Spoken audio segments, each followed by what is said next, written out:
வணக்கம் அன்பர்களே, வாங்க நாம இன்னைக்கு பைத்தம்பருப்பு பாயாசம் எப்படி செய்யலான்னு பார்க்கலாம். முதல்ல பருப்பை வெறும் வாணலியில வறுத்து எடுத்துக்கோங்க. நான் 1/2 கப் அளவுள்ள பச்சை பருப்பு எடுத்திருக்கேன்.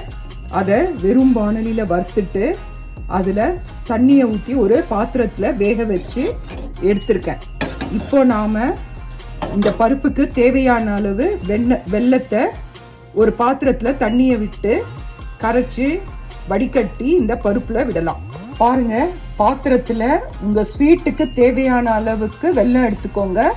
அந்த வெல்லம் கரையிறதுக்கு ஏற்ற தண்ணியை விட்டு அந்த வெல்லம் கரைஞ்ச உடனே வடிகட்டி எடுத்துட்டு அந்த பருப்போட இந்த வெல்லம் தண்ணியை கலந்துருங்க. இந்த வெல்லம் தண்ணி நல்லா கொதிச்ச உடனே நான் ஒரு பாத்திரத்தில் வடிகட்டி எடுத்துப்பேன். நல்லா கரைஞ்சிடுச்சு. இந்த டைமில் நான் வெல்லம் தண்ணியை வடிகட்டி இந்த பாத்திரத்தை ஒரு அலும்பு அலம்பிட்டு திரும்பி இந்த வெல்லம் தண்ணியை இதுலேயே விட்டுட்டேன். இது ஒரு கொதி வந்ததும் வேக வச்ச பருப்பை இதில் விட்டு நல்லா ஒரு கலக்கிட்டு நல்லா கொதிச்சோடனே ஏலக்காவை போடுங்க. அதுக்கப்புறமா வாங்க பார்க்கலாம்.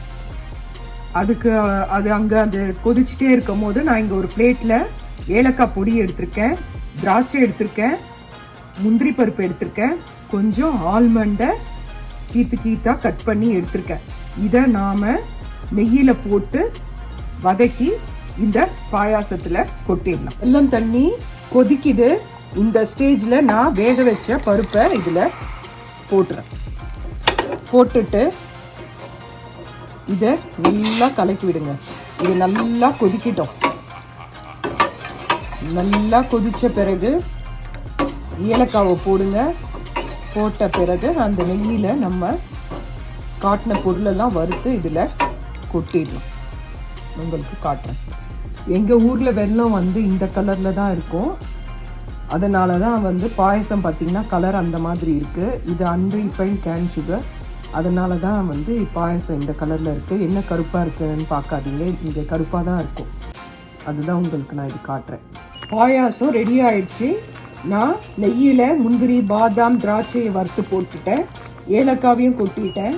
அதுக்கப்புறம் நீங்கள் தேங்காய் துருவலையும் இதில் போட்டு ஒரு கொதி வந்தோடனே நிறுத்திடுங்க. அவ்வளோதான், பாயாசம் ரெடி. இங்கே பாருங்கள், நான் கலக்கி காட்டுறேன். அவ்வளோதான்,